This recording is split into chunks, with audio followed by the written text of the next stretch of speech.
And just like that, we're back. I mean, it's probably not just like that because it's 2 weeks later, but you get the point. We are back and we have new questions we have a new question from a new athlete. Now, this is from Megan P. She's from Downington, Pennsylvania. And let's get right into her question. Now, this question I resonate with a lot. She says, I am very nervous about learning to clip in on the bike. I plan on getting a road bike this year, and I picked up a pair of shoes because they were a good deal. Can I get away with not clipping in for a sprint triathlon? And what is the importance of clipping in? Yes, you can absolutely get away with it. And I'm not even going to say get away with, you absolutely can do your first season or two without having to clip in. Don't be pressured by the other athletes around you to force you to progress to something that you're, not ready for, or that's not necessarily required. You can do really well. Your first thing is, now that you have your bike, get on your bike, ride, get comfortable, get the mileage in, get your training in. As long as you're moving forward, you will be just fine doing your first sprint, Olympic, even a 70.3 half Ironman distance race without any issue. So don't feel like you have to go and do that in your first season of doing the sport. Agreed. we're a boring couple. we have a lot of agreements, but I definitely agree. I think, when it comes to learning a new sport, you can limit the new variables, right? So your very first triathlon, there's a ton of new variables. And if you're used to riding your bike without clipping in, then that's a variable that you can easily not change until you start to feel more comfortable. If you feel ready, so this athlete asked this question, but there might be others who have already gone through a season and maybe they feel ready to try clip pedals. I highly recommend, if you have a trainer, practice it stationary first to make sure that they're loose enough, not too tight, all those sorts of things. If you don't have access to a trainer, then you could certainly practice it by, having maybe something nearby that you could hold, if so that you don't necessarily fall. Now, that being said, every single who has clipped into their pedals has a I fell off my bike trying to unclip story. Every single one of us. And if they tell you they don't, they're lying. 100% lying. And most of us have multiple stories. And even after years of experience, sometimes you just space out and you think you're unclipped and you're not.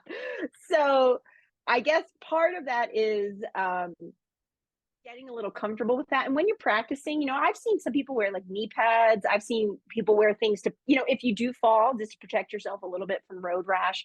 Although you shouldn't be going too fast, I would hope, if you're doing drills.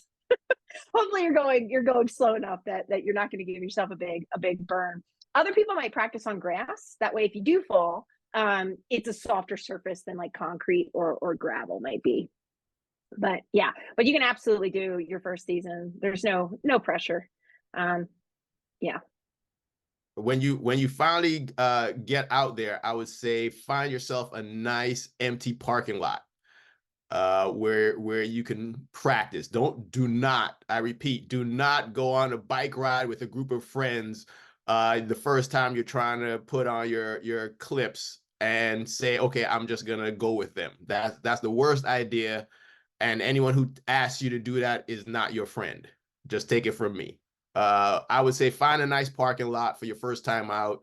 Ride around in circles. The hardest part with clips is getting in and out, starting and stopping. So when you go to that parking lot, all you're trying to do is, give yourself a few pedal strokes, get in the rhythm of it, slow down, hit your brakes, come to a stop, unclip, see how that feels, figure out which leg do you want to unclip that feels more natural to you. Everybody's different. Some folks like their left leg, some like their right. You'll just have to figure out which one feels natural to you, and then starting again. All right. So make sure when you start off, give yourself a few pedals with one leg before you try to clip that second foot in. Don't make the mistake of taking your leg up, immediately clipping it in before you get any momentum going. All you're gonna do is top over and fall. And when you do fall, like we all do, keep your hands on the handlebar. Just go ahead and fall on that shoulder. It sounds weird, but trust me, you don't want to extend your arm out to try to brace for the fall or help, because that's just going to send you to the ER with a broken arm. So keep your hands on the handlebar, take the L, fall on your shoulder, dust off, make sure your bike is okay, and, laugh about it later. Speaking about laughing about it later, when you guys are talking about when to clip in and making sure that even after you've been clipping in for a while, you'll still fall. I just had this sense maybe we should tell a story where we have fallen when we've tried to clip in. While you guys are thinking about yours, I have one that's really funny but yet dangerous. Uh, and this was when I had already been clipping in for like a year or two. I was on a group ride and I was in Bethesda going up a hill. Wasn't in the smallest chain gear to just pick up easily. And the red light had stopped. The other group was already ahead, and I and a couple of people were still there. I could not get my foot back in the clip to cut and pedal across the street. And then when I did, there's a car coming towards me this way, and then I go boom. And luckily, I was like just right across the other thing. And I just was like, I'm never riding again. Of course, I did ride. But in the moment when you fall, you're just a little humiliated. And then you're like, why did this happen?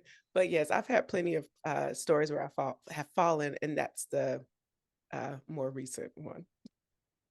I mean, I know when I first started to learn, I thought I was going to be smart. I was just in my neighborhood in DC, riding on my street, trying to figure it out. And, of course, had some good runs of starting and stopping until the very end, where I just couldn't stop, figuring out and getting my foot down. And when I went down, all the kids in the neighborhood were just out chilling, watching this man ride around in spandex back and forth on the street. So when I fell, they were just like, "Hey, mister, you okay? You okay?" And I'm just like sitting in the middle of the road, laid out in a DC street, just embarrassed with, all the neighborhood kids like laughing at me, some are concerned because I went down hard.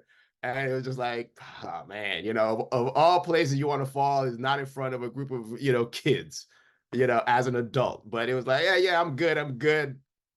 Check the bike, and had to get back up and ride a little bit more to show that I was all right.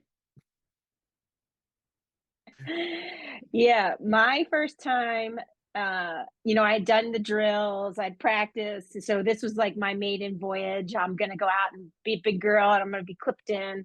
And I was coming to a stop sign and I unclipped early, but then I had to pedal a little bit more to get to the stop sign.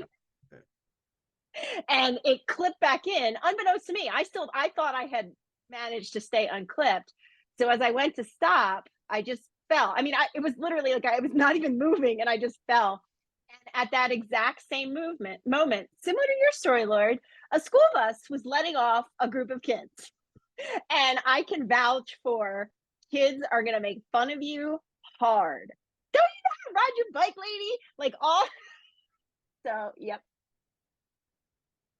Well, we all have a story. And if anyone has a story where they've already been stopped and you just fall just because you stopped and you're like, you lose your balance, it happens. So just embrace the fall. And if you're like me and super clumsy or don't pay attention to, you'll fall even while you run. So listen, falling is a part of the sport. So get used to it. Our bodies are able to withstand it for the most part. So don't worry about the falls. Now let's talk about the use of, clipping in and what does that do for your overall cycling economy? and speed. Because you guys just recently said, or just said, that you don't have to necessarily immediately clip in. You can wait up to a year or two. Um, so tell us about that. So when you do clip in, it just kind of adds more economy. So you're now feeling more one with the bike. So all of your push and pull, all that power is now getting transferred to the pedals to move you forward. Versus when you are not clipped into the bike, a lot of your push and pull can kind of get wasted and not transferred as efficiently towards the pedals, as well as with your shoes. If you're wearing your running shoes or regular shoes, you know, the sole is pretty soft, so a lot of that power that you're giving kind of gets dissipated through the cushion. Whereas with cycling shoes, there's a really hard surface at the bottom, the sole, so that you know you don't lose that power when you start to ride. So it's just, you know, more of your effort is going into each pedal stroke so you get more out of it.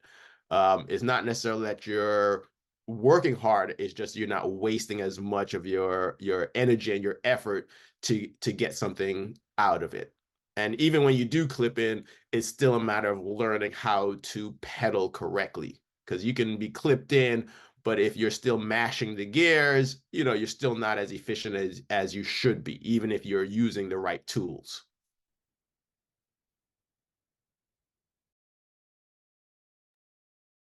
Yep.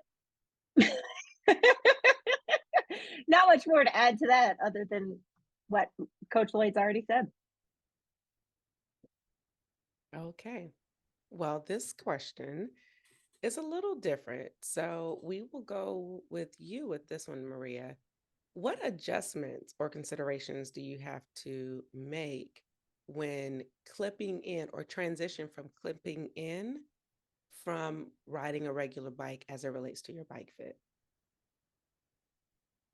Oh yeah, so this is a really important question. So it may seem like it is not that big of a difference, but in terms of bike fits, a millimeter can actually throw off other parts of your bike fit. So anytime you change a component on your bike, whether that's the pedals, the saddle, the cockpit, whatever, if you're changing components on your bike, it has a very high potential of changing other aspects of the fit. Now, that being said, if you go from flat pedals and like your sneakers to bike shoes and clip in, you can probably get a few rides in on that. But if you haven't had a bike fit in a while and you're thinking of getting clip pedals, I would combine it all into the same session, because there can be changes in how high or low your foot is sitting relative to the saddle, right? Depending on how the nature of the pedals. You know, if you get power pedals, they're going to be potentially different than like a look or excuse me, like a speed play pedal or something like that. So there can be variations that can impact the fit. It shouldn't require like an overhaul, but if you haven't had a fit in a while, and when I say in a while, you know, I generally think so. If you're a new rider and you get a fit, within a year, your fit could be changing because now you're a more experienced rider. And there can be changes. If you've had an injury, that can change your fit because your flexibility and your mobility might change as a consequence of that injury. Or you may want, if you have a really aggressive position on your bike and you have an injury, you may want a less aggressive position to take pressure off of whatever that injury might have been.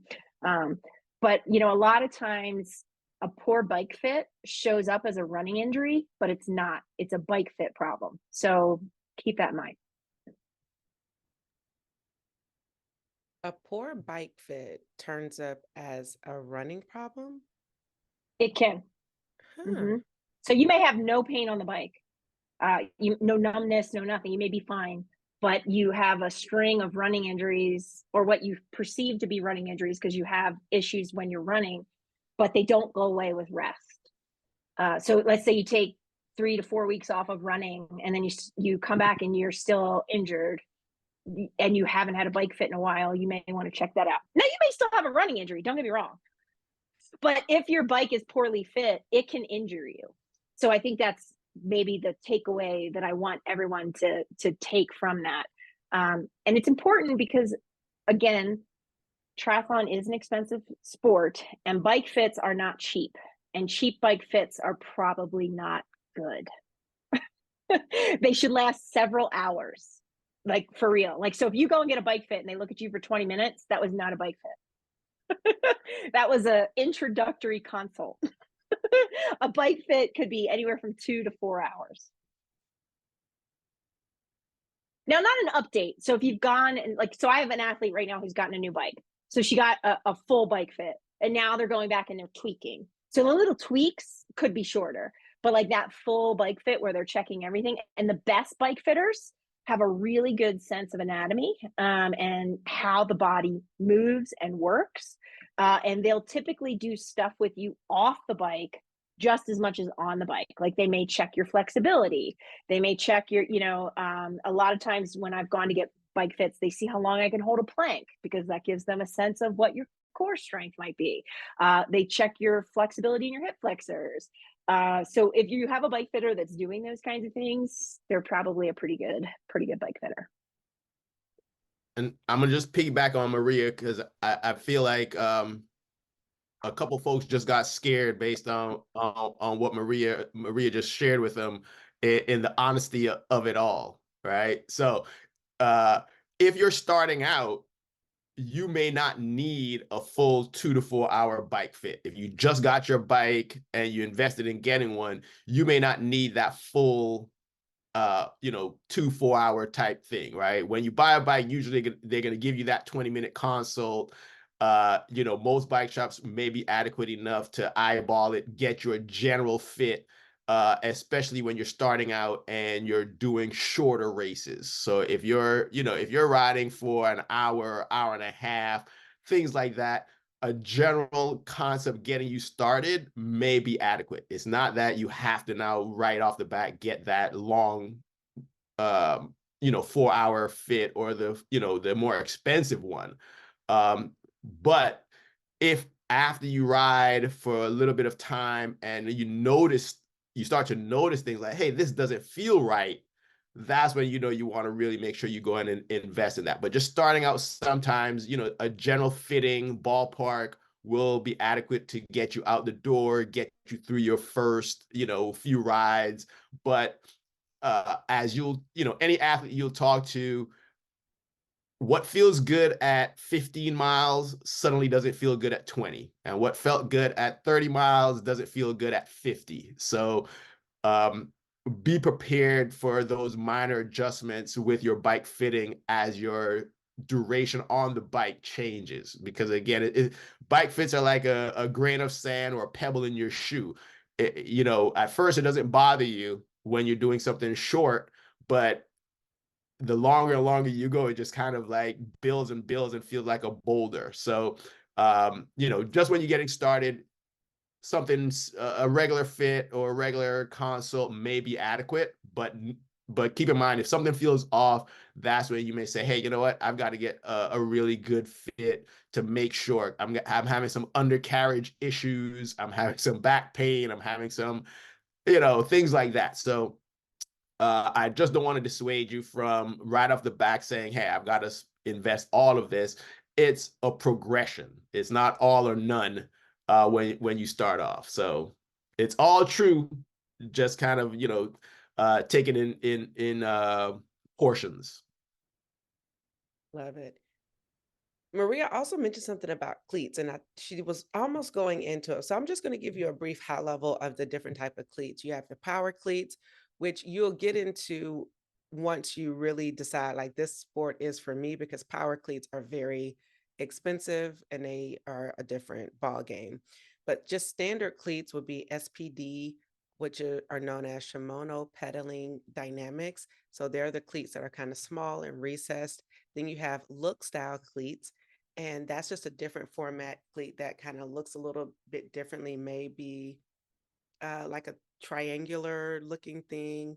And then there's a smaller, different look cleat that looks a little bit differently. So when you're out there, look, I would say do some research in terms of what the pedals look like and the price of the pedals and the price you will want to pay when you're having to replenish these pedals, because pedals do get worn out depending on the wear and use.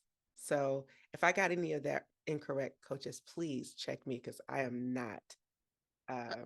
No, you're right. And also, don't be afraid to change thing up. You might start with one pedal style, one cleat style. You might use it for a season or two, and then you're like, you know what, it's just not working for me, or I want to try something else. It's not that whatever you pick on your first day going to the shop is what you're gonna have to stick with for the rest of your triathlon career. It's not it's not set in stone like that. So don't feel like you can't change down the road, or this is the one time and you have to get it right your first time out. You can definitely go through different iterations of what works for you at different times in your career. Yeah. Okay. Well, look, y'all, that's it. That's all the time that we have for this episode. If you want to reach out to Maria, please hit her up at Maria at no limits with an S endurance.com. And Lloyd is Lloyd 2Ls at onpointfitness.com. And whenever you try beginner's luck, you always win, especially when you ask the right questions. So you see what I did there? The last episode, I didn't know what I was doing because I forgot. But this time I wrote out something really quick, and I think we're going to stay with this. But that's the beauty of starting something new. You change, you grow, you like it, you don't. And we're all growing together. So just like you're starting to try this triathlon world, we're starting to try this, and we'll just keep growing together. All right, until next time, I'm Ashonda, accompanied by our resident coaches, Maria and Lloyd, and we are out. Peace.